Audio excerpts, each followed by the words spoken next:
Let friends vote for con artists. I want to thank President Trump for nominating me. This is an extraordinary honor and a privilege. Donald Trump is a terrible president. Don't vote for me. Vote for Donald J. Trump. Unlike Donald Trump, I will not turn our great country into the prostitute of Saudi Arabia. I'm honored and grateful to President Trump for his trust and confidence in nominating me to serve our country as the Director of National Intelligence. It's typical Trump. All bluster, very little substance. He talks a tough game, but then when pressed on it, he's an armchair tough guy. Under the previous administration, we looked like fools. Not anymore. Trump is a really bad candidate, and frankly, I think a really bad person. I officially accept your nomination to be Vice President of the United States of America. Now, I'm starting to be worried that even people in his administration don't like him.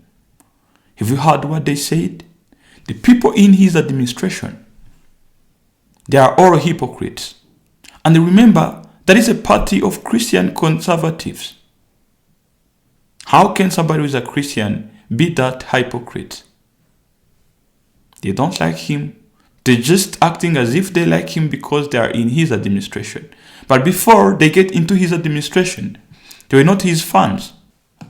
Hey, this message is for anybody that's in MAGA. If you still support Donald Trump, this message is for you. Or you can keep scrolling. I don't know. It's a free country, I guess, for now. Hi. Are we great yet? Because from where I'm standing, it looks like we are no longer the leaders of the free world. And this is exactly what you voted for. It was all in the pages of Project 2025 that you refused to believe because he said, it's not what I'm gonna do. No, but you lack critical thinking, and as far as I'm concerned, saying you have a 5th grade reading level would be a compliment. But you have a hatred for anything that is not white Christian nationalism, and it shows. Countries all over the world are boycotting American products. This is going to affect our economy for decades to come. But no, you wanted cheaper eggs. You believed that he would not get rid of the jobs for people like you. What, just because you're white? But guess what?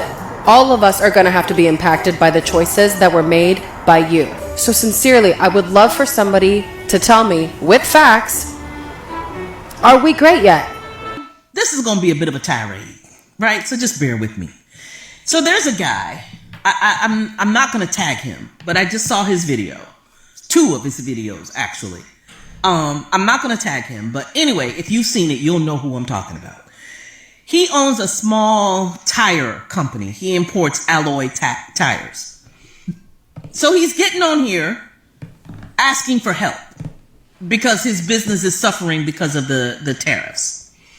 He admitted he voted for syphilitic Sydney, and now he thinks maybe his family will have about 6 months if things don't change before they'll lose their business and have to figure some things out. Okay. Somebody made a comment on that video and said, I love this for you. He made another video chastising that person for their lack of empathy. First of all, Elon told y'all empathy is weakness and we don't need that. Got no empathy so, for you guys. Gut up, right? Tough it out. It's gonna be fine. The other thing, Trump's cabinet secretary, what's his name? Bessent, whatever the hell his name is. He said when they bring manufacturing jobs back to America, those of you who lost your job or lost your businesses will be given first priority for those manufacturing jobs. Get dust off your resume, son. Pull yourselves up by your bootstraps. This is America. You can do it again. Right? That was the first point. The second point was, he was like, those of you who are clapping because my family is going to suffer, there's something really wrong with you. This man told you he was going to deport people. Exactly. They deported that man by mistake to El Salvador.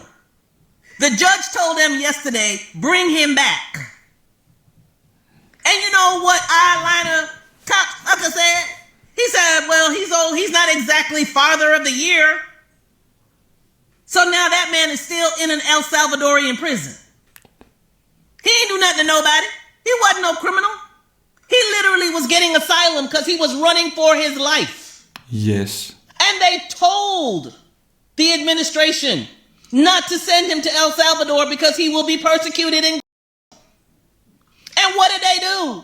They sent him to El Salvador. That's who I feel sorry for. That's who I really feel sorry for. Now, your kids they can't help that you they daddy. And you made choices that are going to impact them. And you made choices that are going to make people not give a damn about them. That's you, sir. That's on you. You need to figure out how to fix it. And getting on this app and all over social media, expecting people to feel sorry for you because of your vote is dumb. And that's the one thing most of y'all have in common. You're dumb. You made a choice, live with it. The consequences of your actions. You said you knew he was going to do something with them tariffs and you expected a little something. Well, you getting a little something, sir. Because all the cruelty, the hatred, the misogyny, and you still voted for him. Get the MAGA folks, you've got to stop being selfish. Now, after facing the consequences of your votes, of your actions, you come out here on internet asking people to feel sorry for you. What were you guys thinking when you were voting for him? Did you think it won't affect you? Come on, you have to sit down and face the consequences of your actions. People are losing their jobs, people's businesses are dying because of the man you voted for. And now you're expecting sympathy from them? Come on, stop being selfish. They know, and they know they can't stop it. I've known this was coming for 10 years, but until now I didn't realize there was a name for it. It's the thing that makes us say, is it just me or are there more crazies than ever before? The Trump spike in racism, sexism, and hate, it's the emotional foundation for the entire Make America Great Again movement. That nostalgia for when life in America was simpler and paler. But as soon as we began addressing it, boom. Extinction burst. This term is why I love science so much. You can take an idea from one field, like psychology, for example, and apply it to another field, like political science, and the principles still apply. Extinction burst is actually really simple. It's when you have a behavior and a reward, and you withdraw the reward in order to change the behavior. When you do that, usually to change an undesirable behavior, the behavior itself increases in frequency and intensity for a short period of time, until ultimately the subject changes the behavior, and then that behavior goes extinct. This is like you're at the store and you're swiping your credit card and it doesn't work, and so then you swipe your credit card like 15 more times until you're so angry you're freaking out and you're about to scream an F-bomb in the middle of Toys R Us, and then you say, I'll just pay with cash. The swiping is the behavior and the payment is the reward. So when the swiping doesn't work and you don't get the reward you need, you get madder and madder and you try it more and more until you change the behavior, which then results in the extinction of the original behavior. Now, extinction burst at the national level is much slower, but in this case, we actually know very clearly what triggered it. It was Obama's election in 2008. Sarah Palin, the Tea Party movement, the birther movement, and ultimately MAGA, it is a 10-year tsunami of rage in the face of inevitable extinction. This is why Republicans are still so angry. They know Trump winning can't stop it, and they know Trump in office can't stop it. They can feel the inevitable extinction of their own terrible beliefs. At this point, the only thing that'll stop it is if we let up. If you stop interfering with that undesirable behavior, it will go back to normal. So no, you're not crazy. Yes, you are doing the right thing, and yes, if you persevere, the extinction burst will end. Hey, so that... Yeah. Conservatives have to accept this. That's the reality. The time for the downfall of their belief has come. Now this is the beginning of their extinction. You have to accept it. No other choices. That's the truth. In El Salvador where we're sending people and they're not coming back, that's an extermination camp. It is no longer a concentration camp when they are not intending on releasing them. And furthermore, it's definitely extermination camp when the administration says, oh well, we can't take them back now. Even when a judge tells them they need to bring the person back, they go, oh, well, we can't do that quickly, so we're not going to do it. It's an extermination camp, and if you speak out against this president and you don't have proper paperwork, and if you happen to not be a white person, they're sending you over there. And they're moving on to white people too. The next step is always the next person down. You're never safe for your identity. Your oppression is just put off a little while longer. Black folks have been dealing with stuff like this for centuries. The next step is always you, though. This administration has made it incredibly clear that no matter how many steps there are to the legal system or how many things we try to put in place, that fascists will always do their best to come into power and make sure that those who oppose them end up on the other side of the world in a prison rotting. And that's a reality that we have to face, that capitalism always ends in this. this. This is the end result of just putting off things that people need forever and ever, making sure that the working class is subjugated, prioritizing corporate profits over anything else. This is always the end game. Talk about Donald Trump's L's for the week. Your only global ally buckled like a belt when a no-name Maryland senator went down to El Salvador and demanded to speak to the man you sent there with no due process. You sat in the White House talking about how you weren't powerful enough to get El Salvador to do anything, but you know who is? Democrats. A federal judge has blocked your executive order targeting a law firm you don't like, calling it a shocking abuse of power. And another federal judge has started criminal contempt proceedings against your administration for defying his order about turning planes around when you sent all those folks to El Salvador in the first place. You appealed that decision to the Fourth Circuit, and that panel told you to pound sand in a decision written by a Reagan appointee and Federalist Society member. Speaking of conservatives who are fed up with you, David Brooks, the conservative New York Times columnist, has come out talking about how we need a national uprising because you are insufferable. This is what we call a canary in the coal mine. Google it. A couple more judges have overturned your freeze on funds to climate efforts, and Chuck Schumer seems to have located a few knobs in his spine and is now blocking your picks for U.S. prosecutors in his home state. And Chuck Grassley, who chairs the judiciary, has said, that's fine, we're going to let him do that. You got absolutely bodied by Delaware's congresswoman who forced you to reverse cuts you had made to her state's manufacturing. This would be an embarrassing loss for you, no matter who the Democrat was, but the fact that McBride is the first transgender congresswoman elected makes me filled with glee. Your continued inability to do literally anything right is having down-ballot effects throughout the states. 14 Republicans in what are now quite vulnerable seats have come out publicly in a letter saying that they will not support cuts to Medicaid in your upcoming budget. And the Libertarians in Texas are trying to impeach you. The Democratic governor of Arizona just won't sign any more bills that the Republican state legislature sends to her until they restore funding for people with disabilities in her state. And in Virginia, the GOP chair is begging you and Elon Musk to come campaign for their candidate for governor. And the chair of the DNC in Virginia said, oh God, yes, please do that. Please do that. Please do that. The boycott on Target has them so down on the mat that they're begging to meet with Al Sharpton. And students at the Pentagon schools are suing over your book banning policies. You had to cave on defunding a cybersecurity organization. We all know you're obsessed with 1985, but this is 2025. Things are a little different, babe. Your Maoist attacks on our universities are not going well. They're all starting to band together. All these schools that produce the wealthiest, most powerful attorneys in the country. What could go wrong for you? This is the only reason people elect Republicans. This one. And you're screwing it up.